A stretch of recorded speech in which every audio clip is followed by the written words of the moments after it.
listeners. I'm Kathy Fang with Below the Radar, a knowledge democracy podcast. Below the Radar is recorded on the territories of the Musqueam, Squamish, and Tsleil-Waututh peoples. On this episode of Below the Radar, our host Amjo Hall is joined by Travis Holloway, a poet, translator, and assistant professor of philosophy at SUNY Farmingdale, and the author of the book How to Live at the End of the World: Theory, Art, and Politics for the Anthropocene. Together, they discuss patterns in art making during the climate crisis, translating the work of philosopher Jean-Luc Nancy, friendship with all living beings, and the process of publishing a book. We hope you enjoy the episode. Hello, welcome to Below the Radar. Delighted that you could join us again this week. I have a special guest, Travis Holloway, with us, who's recently released a book, How to Live at the End of the World: Theory, Art, and Politics for the Anthropocene. Welcome, Travis. Thank you. It's a pleasure to talk to you. Best part of my day. Travis, why don't we start with you introducing yourself a little bit? Sure. I'm a philosopher. I'm also trained as a poet. I translate often from French to English. I did study in Germany, though, as well. And I'm an activist. In addition to my activism work, I also wrote a book on organizing at Occupy called Occupying Wall Street that we wrote as a collective text. Oh, fantastic.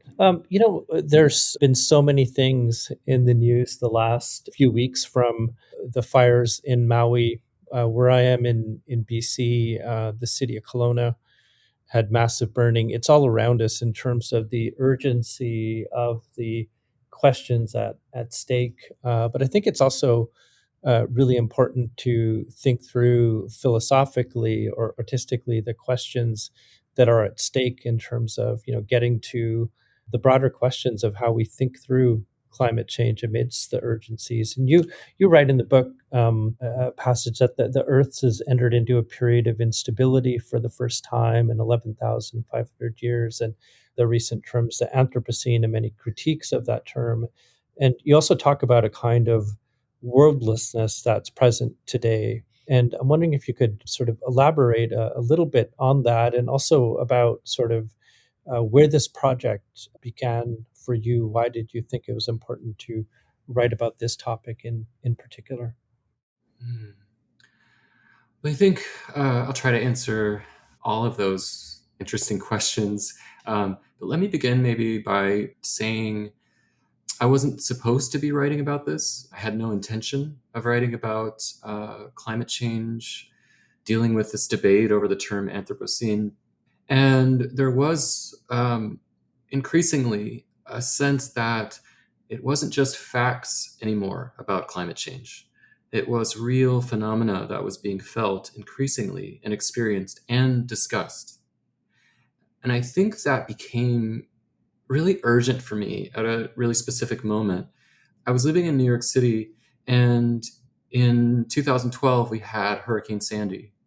New York City is not supposed to get hurricanes. They're not supposed to go up this far north.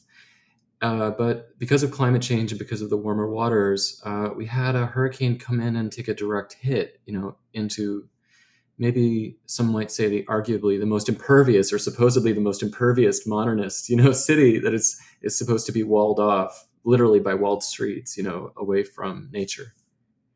So something really changed for me after that. And I think something really changed in a lot of people living in New York City at that time. The artists I was talking to were making more and more art about nature, but it wasn't like a nature that you could go out and experience and love, or, romantically. It was like a nature that was contaminated and intruding on our lives and into the city. It was like, sometimes I use this image, it was like a pendulum that we had swung as human beings, and then the pendulum was swinging back at us. So I think I started to write about this right around that time, and I just felt like to not write about it would be to be out of step with my generation and my historical moment. I just had the feeling that if I didn't turn everything and write about this, that I wasn't, I was just an academic who didn't respond to what was happening, in everyone's lives, and especially what is coming. When we talk about, the period of instability, we used to talk about, I mean, I can't believe this was the major concern, right? 10 years ago, we were all talking about waters rising, as if the glaciers melting and the waters rising, we imagined cities inundated. But I work with climate scientists, atmospheric chemists here in New York from Columbia and NYU. We collaborate on things. And they have data and modeling that is well ahead of the IPCC report. And the things that they're really concerned about, the things that that keep them up at night, the first thing is food security. They think that in the next 2 to 3 years, we will begin to see food insecurity as a result of drought and also, monsoon, like what are sometimes called rain bombs, but precipitation events that totally wash out the crops. It was 2 years ago when Pakistan was just underwater, like nobody had any food. And then elsewhere right now in Iran, there's such water scarcity that they're not able to grow their rice. So there are all these things which we're now feeling and seeing in a way that we didn't used to with just scientific facts. And we're also, remember, talking about it.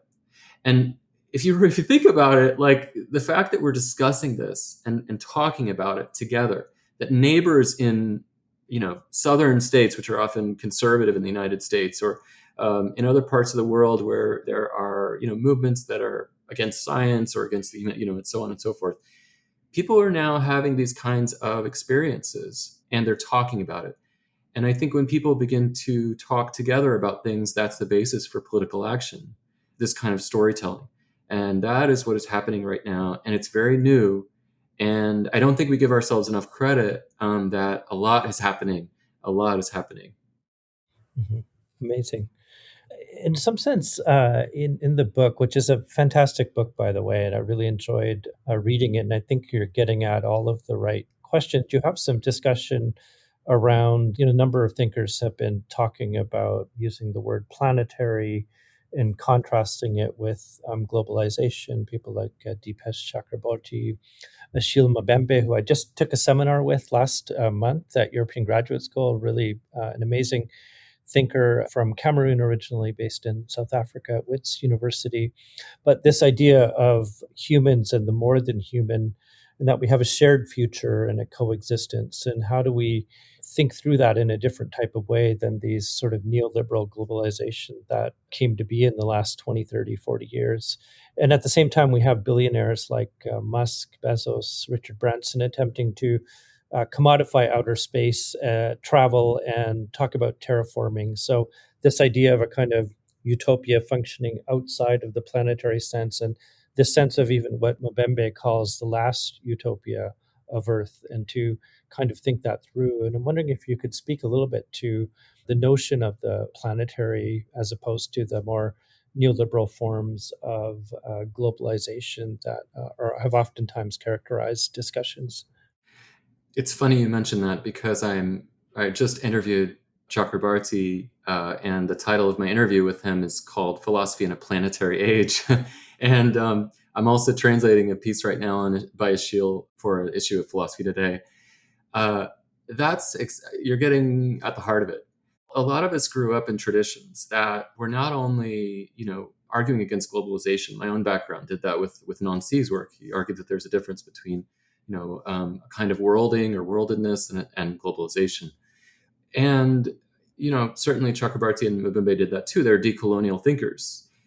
What interested me so much about the last 2 to 3 years is that you saw the people who most resisted grand narratives, large planetary narratives.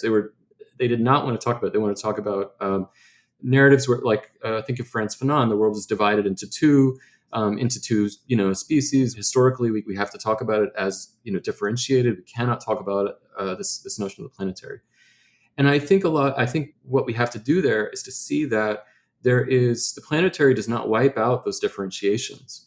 It layers them, and it introduces the planetary into the conversation as something that is happening to all of those groups, and in fact, disproportionately affecting those groups all at once. And there's been a lot of misunderstanding about that, and a debate that I think often took place at cross purposes. But I think one of the things we have to do is pay attention to the sites where this story of the planetary is being told. It's not, being told primarily by, the Anthropocene narrative was, right, scientists in the global north kind of reframing what's happening geologically.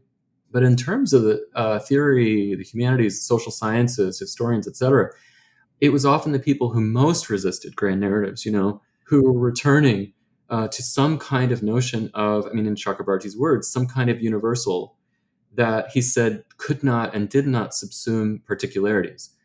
And that, I think, is a really, really interesting thing to witness. There are times, I mean, I'm a queer person. I'm very working class. I'm a first generation college student. So it's not like I have all of the privilege, but I have a lot of it. And sometimes I feel like I can't make those points in a way that a decolonial thinker that has spent their lives, arguing against empire and globalization can make. And I just find it all really interesting.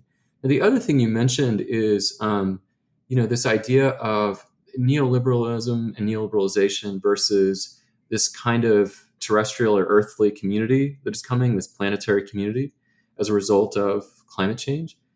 And I think that that is what interests me most and what is really the thesis or core of my book. And so, I'd be happy to talk about that more if you want. Yeah, I wanted to talk before we get there. You mentioned being from a rural working class background, but also your background in philosophy and having an MFA. I'm wondering if you can sort of speak a little bit to how that background helps shape how you're coming into some of these questions. Mm.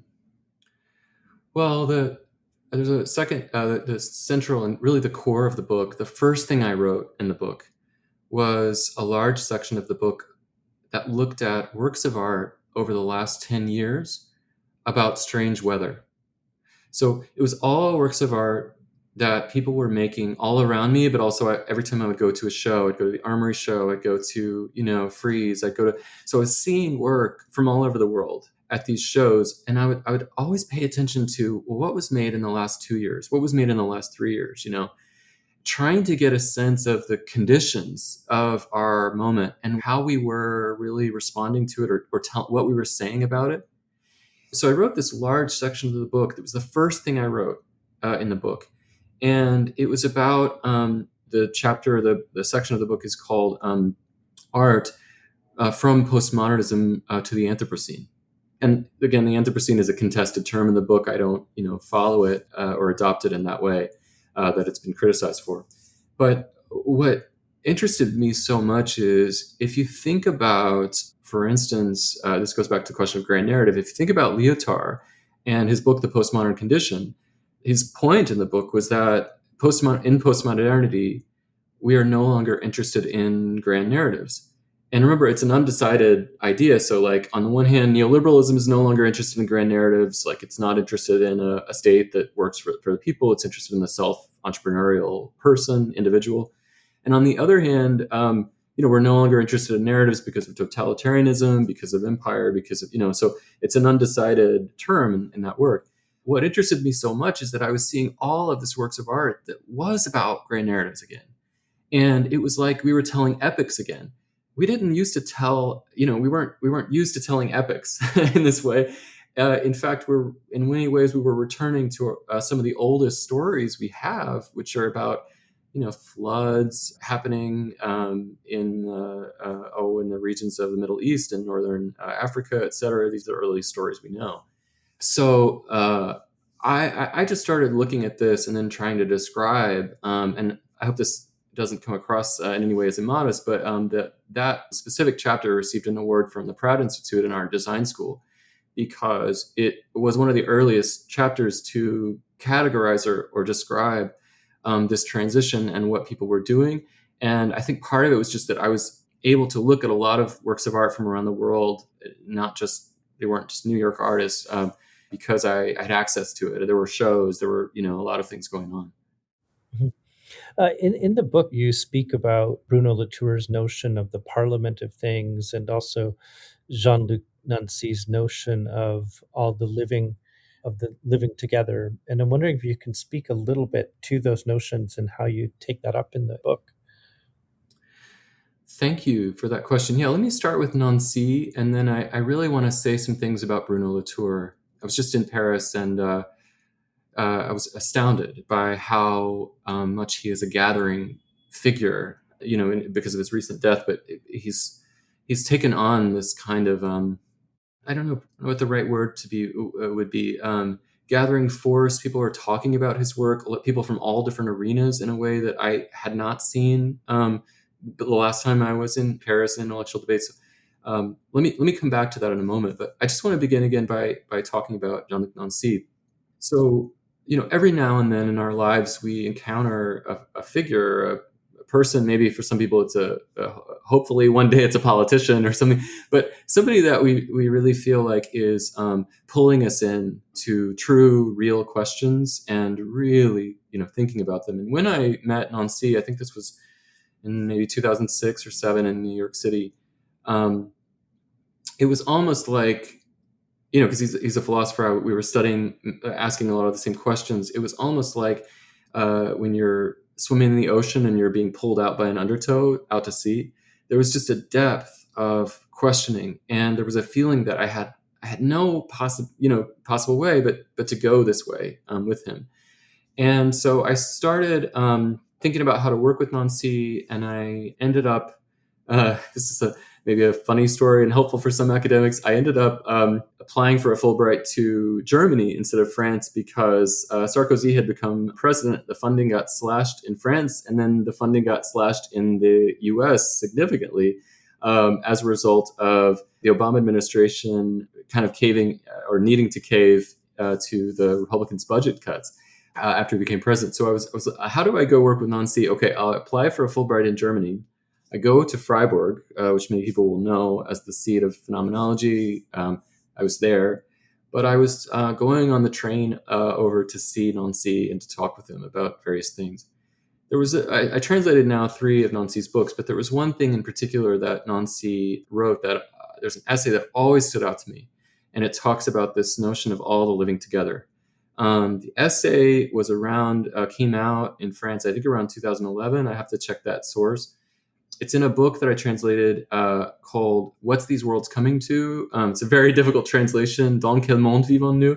It's an idiomatic expression, and so I translated it phonically instead of literally. Instead of what kind of worlds are we living in? What kind of world is this? What's happened? I translated it phonically. I was working with Kristeva at the time, so "Dans quel monde vivons-nous?" What's these worlds coming to? You can hear that expression, and you can kind of hear the outrage when you say it like that, and that mattered to me very much. And there's an essay in there that Nancy writes called Obstruction. And he argues that we have left deconstruction and we have entered into a period of something called struction. And it's exactly what you're talking about. It's the turn from trying to splinter everything and differentiate it to now, okay, how do we amass or build, he uses this word, how do we heap? How do we put into a heap all of these differentiated things without having them assemble with unity or universality, or, it still allows for differentiation.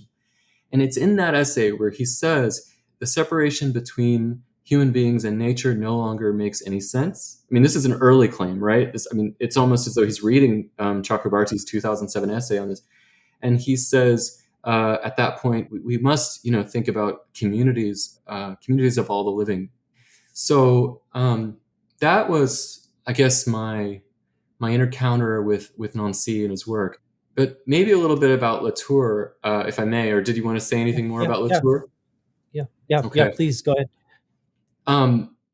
I was not the kind of person to read the early work of Latour. I had no reason to read Latour in that way. I wasn't asking the same questions in some of the early works. I mean, I agreed with a lot of what he was writing in principle, but it just wasn't. It didn't have the same resonance that with the questions I was asking than Nancy or Kristeva or Foucault, or there are a number of contemporary philosophers around the world, Chakrabarty, et cetera, that I was working with. So then I think it was I'd been pulled into this, and I picked up a book that I think a lot of people picked up, which is Latour's book, Down to Earth.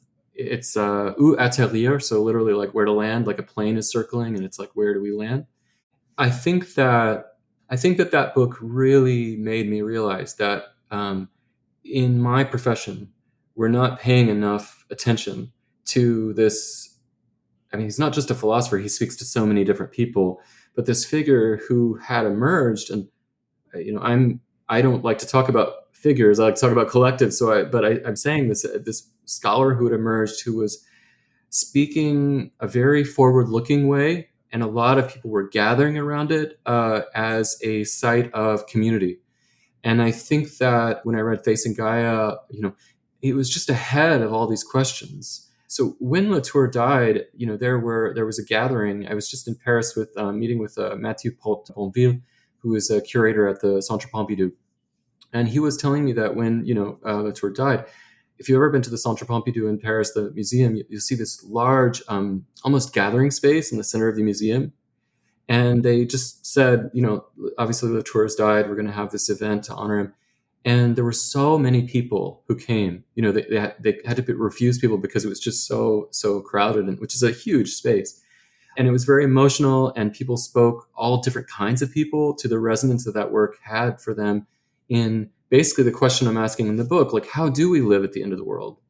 How do we face this moment? How do we really, that's his question. How do we face up to it? He says, how do we assemble the various peoples of the earth? How do we, one of the questions that came to mind that I wanted to mention, but I've lost it for the moment. Yeah. So I think that I think a lot of us should be reading more and more of Latour, as well. Mm-hmm, mm-hmm.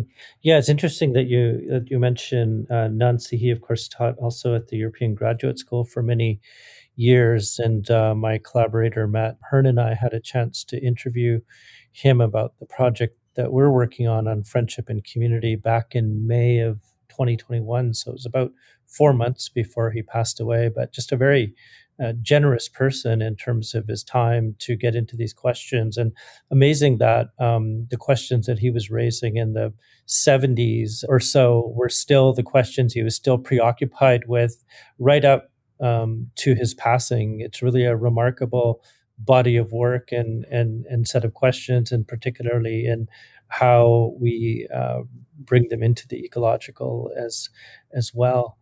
So could I respond to that actually Yeah, about please Nancy? do. Yeah. I just wanted to, because I translated one of the last things that he wrote with Maria Morin, who's actually at the University of Alberta in Canada, so not too far from you.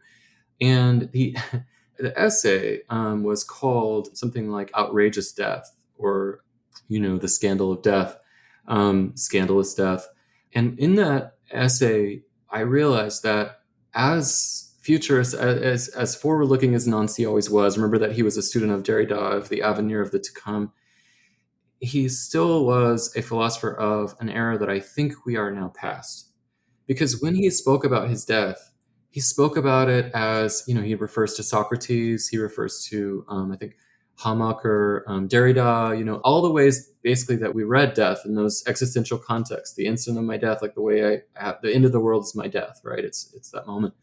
And what I'm interested in terms of where we are now is that we are not talking about death in this personal, individualistic, being towards death, way. We are talking about it as something collective.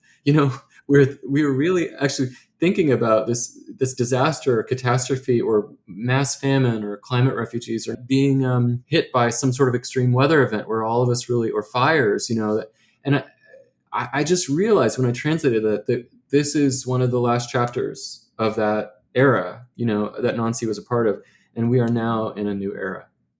Mm-hmm. Absolutely. In the book, towards the end, you talk about friendship, interestingly. Of course, I was hooked by that because of the work I'm currently working on, and wondering if you can speak a little bit to that term and the implications of friendship to the political, how you approach it. Well, it gets at the heart of it, right?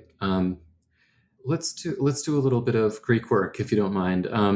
And not that needs to be any origin point at all. It's to think about friendship in a lot of different ways. There's a long tradition of thinking about friendship and politics going together. There's also Haraway's notion of kin. We need to be making kin or being friends with non-humans. But in that particular passage where I talk about friendship a lot, I was really thinking about the way Aristotle, who is not a thinker we might read in a lot of these contexts because he makes such a hierarchy, of beings and ontology that's absolutely not flat. But he says that friendship is just at the very root of it. It is feeling together. It is sympathy. And I began to think about this kind of feeling together with all of living things. If friendship is, feeling together, sharing out, as Nancy would say, it's a partage, it's something that we share, but we have partition in. If it's feeling together, I think that's what's happening. And I think that we need to expand that notion of friendship to other living beings, all of living beings itself. Like, can we feel what is happening right now with, plant life, plankton, with microbes, with, all of the, Deepesh just called this the other day. We were talking the mansion of life, and it's as if human beings are living on the top floor and we've forgotten about all of them. And it's as if we have to go back and find a flat ontology that allows us to live with all the living. And so the final call of the book is, now is the time to assemble with all the living. And to do that, I think that to build a politics of all the living, to build I say that democracy, I'm working with a radical concept of democracy, that democracy, remember, has in its name demos. So it's a rule or power, the power or rule of, or sovereignty of the people. That is what we do need democracy.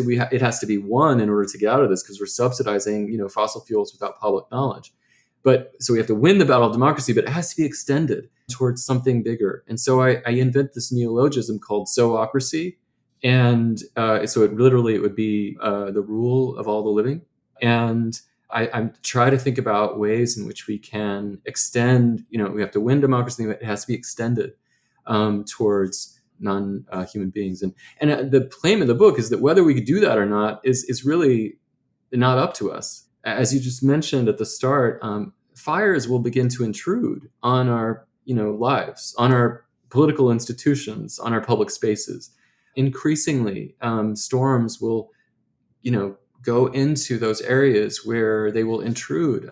Think about all the, houses of parliament or government buildings that are directly by bodies of water, or prone to all various, forms of natural events or catastrophes. Like, this is going to happen. And so we just have to figure out whether we are going to listen. In fact, it already is happening. We have to figure out whether we're going to listen or not. Mm-hmm. Now, in the process of writing a book, you go away, you do all this reading, you go through the process of editing and putting it out in the world. And I'm wondering if you can speak a little bit to the process of writing a work, but also once you put it out in the world, it's, in a way, it's no longer yours. It starts to circulate in its own ways. And what has the reception been in terms of what you've heard back from people that have read it? I think the first thing as I was writing it, first of all, it's never your book. It's always something that has everybody else's voices in it that you've ever talked to. And I love that about writing. But the other thing is, when I was writing it, I was asking people like to read a little bit of this or read a little bit, just short sections. I would be invited to write about this by somebody, and then they would tell me. And I always got the same comment that people were really interested in this specific claim that I work with in the book, where climate change is forcing us out of neoliberalism, because it's forcing us out of an individualistic, even capitalistic, mode of existence. Like, we now know that, capitalism is on a death spiral. There's no way to not see that. If you think about this crisis and how it developed and how it is fossil capitalism. I mean, that is the title of that book, but it really is. And there is this kind of, I think, coming collective. It is collectivizing us, climate change. It is historicizing us after the so-called end of history, and it is politicizing people who may never have been political before. Like, why is this happening? Why are these kinds of things happening? 15 years ago, I was told by some leader that climate change would happen maybe in 200, 300 years, and it might be really this kind of thing. So I think that's been the process. Now, the other thing I wanted to say is just that might be interesting to people is about publishing. So I've done a few books, and I was thinking that what I really wanted was a short book that would be very inexpensive. And for a few reasons. One thing else, I'm a working class kid from a rural place. Like, people work really hard and they don't have a lot of time to read. And so I wanted the language in the book and the length and kind of comment of the book to not be some tome that the average person feels like is labor after they've labored in ways. So if you're thinking like a poet, you're thinking, okay, what are the ways in which you can compress this? What are the ways in which you can invite other people to read a little bit? And then one of my teachers, Charles Simic, who just passed away recently, was like, nobody's scared of a short poem because they don't, when they see it, they don't immediately say, oh, it's going to take me like, all weekend or something like that. Like there's something there that is inviting and doesn't just steamroll or try to indoctrinate or, the reader. And the other aspect of that I really wanted was, by the way, I would just say, if you think about that, you can also think about the tradition of the fragment in scholarly work. Like, why do people want to work with a fragment? Why do they still do it? But the other thing I really wanted was, because I was working on climate issues, I wanted a press that could put a book out very fast and still do the serious academic review. But once the reviews were in, to put it out very quickly. And fortunately, we have now presses that are academic presses that are doing more and more of that. And so I went with Stanford because their editor there was both in philosophy and had also worked with Haraway and others. And they did this quickly. And the price point of the book was $14 initially. It's now $8.80 if you get it directly from Stanford. And that's a book that many people in my community could feel okay about buying. Yeah, that's amazing. I'm wondering what you're working on now. Like now that the book is complete and out there, do you have other projects on the go? Oh yeah, so I mentioned this, I think, but I'm currently editing a special issue of Philosophy Today, which is a philosophical journal that many people were initially translated into have appeared for so-called continental philosophy. So if you don't mind, I could talk a little bit about that issue. I've been working on it all summer. So the issue will begin with an interview that I did with Deepesh Chakrabarty, because Chakrabarty is being read more and more in the context of philosophy and theory. And I don't think that he has been read enough in that context in ways that he has had significant and deep engagements with the history of philosophy. So I asked him about all these questions about philosophy. He talks about phenomenology in his 2007 essay, where he says, the problem with climate change is we can have no phenomenology of it because it's everything all at once, everywhere. We can have a personal experience, but we can't have an experience of 8 billion, 9 billion people at once. We can't have an experience of all of the ocean currents slowing or something, like all of it together, And he also talks a lot about the history of philosophy. He mentions Collingwood, Benjamin, Foucault, all of these ways in which the history of philosophy or debates about how we tell history have to be rewritten in light of climate history, what he calls climate history. Other essays in there will be by decolonial thinkers, talking about indigenous relationship to the land and looking back, I think, as much as we're looking forward. There's going to be an essay in there, a new essay by Shil Mbembe. And I'm also translating a book in it that's by a philosopher who was educated at Paris-Huit, so the famous, tradition of Paris-Huit in France, but has not, to my knowledge, been translated into English, or at least not translated many of her major works. The philosopher is Joël Zask, Zask, and the book is Quand les forêts brûlent, like when the fire burns, and it's about wildfires and mega wildfires.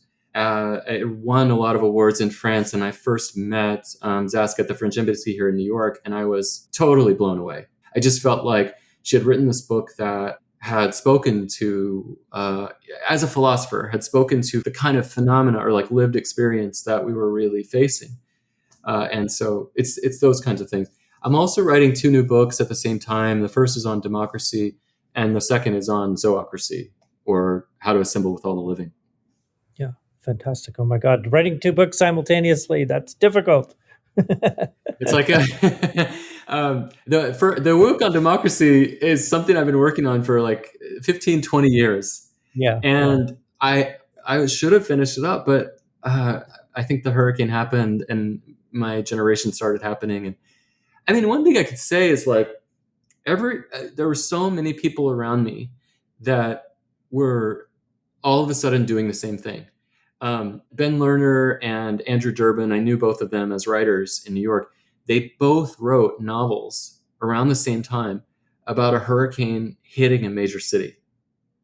And there were poets I knew. There was two poets I know, Alina Gregorian and Tim Donnelly, both wrote books of poems about clouds. Then there was a play that I talk a lot about in the book by an esteemed playwright, like somebody that a lot of people are now very, very interested in, Anne Washburn.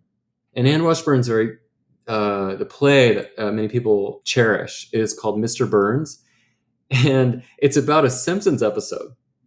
But really, it's about the reinvention of epic because it's about Homer. And in the play, I saw this right after Hurricane Sandy. In the play, she talks about how there's an end of the world event. We don't know what it is. This is very common in the literature that we're seeing right now. But for whatever, for the nuclear reactors for a while after this event were able to continue running because they had generators. But then all of a sudden the generators failed and the nuclear reactors began to, go down, incinerate, and then nuclear radiation began to, be emitted into the air. And I think that one of the most interesting lines in that play that just stayed with me was whether we're safe depends on the weather, on the wind. The weather or the wind blowing the radiation, would it blow it towards us or would it blow it away from us? And the people in that the narrative try to go out to a forest in Massachusetts, in Springfield, of course, it's a Simpsons episode. They go to Springfield and they sit around a fire and start telling stories again together. And the only story that they happen to know is a story about Homer. It's a Simpsons episode. So it was just really, really extraordinary. The kinds of things I was seeing. I was at a dinner party one night, and I remember somebody, just all of a sudden said, "If such and such country gets air conditioning, like we're absolutely fucked. It's over, because the kinds of chemicals in those cheap air conditioning, it will destroy all efforts so far." And there was a convention, to try to limit those types of air conditioners, and so many of those countries, that really need air conditioning, are also ones that, how this is Deepesh's point, like, how do we talk to these places where they're just trying to raise their quality of life and get air conditioning from these privileged perspectives, And then his other point is, as an Indian, how do we account for the fact that it is not only, this is, his point, which some people criticize him a little bit before, but it is not only those countries in the global north or the wealthy, but it's also developing and industrializing countries that are contributing the most growth to the problem of climate change. And he can say that obviously in a way that I can't. And so he has such credibility on it, and he's worked on his whole life on those issues as a philosopher or a thinker from Calcutta. Mm-hmm. Yeah. Travis, I'm wondering if there's anything you'd like to add. Well, I think that I was just preparing this morning. My class this semester is called Politics of Climate Change. And I think it's really important to always not just have an analysis or talk about these things, but also to try to direct that analysis in the, harness it, direct it, find a way to think about a plan of action. So we're really good at synthesizing, these points, but I don't think we've been good enough about doing that link between philosophy or theory or, scholarship, and then what would be the plan of action? What would need to be coordinated in order for this to take place? So I think that whatever I've said today, I think we also need to think about the political movements that we can get, beside, in addition to, refining our analysis with one another. What are the ways in which we are, people are doing? How do we tell those stories? How do we raise the weaker stories? This is Haraway's point. How do we raise the weaker stories up to where the stronger stories are right now, and build movements around those? Because when I'm often talking with people, the first question that they ask me is, what can I do? I mean, right? How should I spend my time? And I think that's a question that a lot of people are asking today at this particular moment in globalization capitalism. But I think that there's a reason to feel galvanized. And it's the fact that climate change, whether we want it to or not, is intruding on those systems of government, those economic ways of being and ways of life in ways that it has not before. It's causing people to talk to one another, and they're feeling it increasingly. So there is a moment, a historical moment that is shared, and it gives us a new reason, I think, politically to say, I think we better get involved. I think we better, talk to our neighbors and our friends. I think we better find different ways of, responding to these systems of power. Now, I would say as a last thing that I am trained as a political philosopher. That was my originally, training with Nancy, who had originally set up that Center for Political Philosophy in Strasbourg with Luc Labart. And I follow a lot of contemporary political philosophy, and there are different ways that we can respond, politically.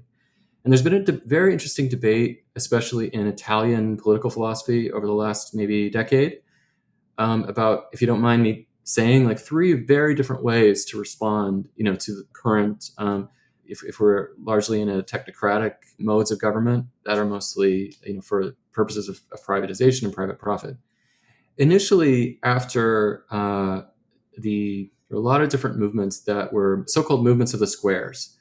So this was around the time of 2010 and 2009, maybe to 2012, into 2012. We saw like Puerta del Sol. We saw movements in Latin America. We saw Occupy. But all of these attempts to withdraw from the state, destitute it, and to perform the kind of politics that we would want. So all of these movements were what certain people like Agamben has called destituent power. It's a power that tries to withdraw and destitute and reform, and that's the only way in which it can, find each other basically and find its politics. That's one way. A second way is a way that we thought about, for a long, long time. Antonio Negri's, book on constituent power. It was, let's get all of these people together. Let's, really form these direct democratic movements. Let's be as insurrectionary, as possible in order to get these things done. I was just in Germany. There were really attempts to have direct action that even went so far as violence, not violence towards people, but, violence, that was part of the plan. And, that is Andreas Malm, right? How to Blow Up a Pipeline, or in the Galinda movement in Germany. And then there is this last form that I don't think we can overlook, which is the thinking of Roberto Esposito, which is a kind of political action that says, okay, this is very new thought. I think Esposito was just translated into English a couple of years ago, this book called Institutional Power, or something like that, Institutional. The idea there is that you can, in a neoliberal state or in a technocratic state or in an authoritarian state, you try to, and many people are critical of this, but you try to go and work with or for the institution. You try to get as many people as you can, of your persuasion to go and work for the institution. And then you try to produce a conflict within that institution that gradually causes the institution to flip or switch. So I do have, friends who are thinking, okay, how do I get, this is Kyle White is going to be in the issue, and he's working, I think, on some kind of Biden climate justice program, and it's like, okay, how do I don't necessarily agree with a lot of these things, but how do I go in and work on this panel, on this, and maybe produce a conflict within that with other like-minded people that then kind of begins to switch or flip, because then you have the entire resources there. It is a reformist position, obviously. Like, it's not, people that I know, a lot of them don't like it, but those are kind of 3 different. Insurrection, it's let's perform some other politics elsewhere, and otherwise let's be, join the Zapatistas or something like that, like, or let's go to work for the institutions, but let's, be the most radical person. We just have to know that doesn't take place by just complaining as an individual. We have to think strategically how to organize and how to coordinate within that institution so that we produce a flip or a switch or a conflict within it that then leads to some other outcome. Travis, thank you so much for joining us on Below the Radar. It's been wonderful to read your book, and I look forward to having it out there in the world, building on the conversations that you outlined. Thank you so much for joining us. Thank you so much for having me.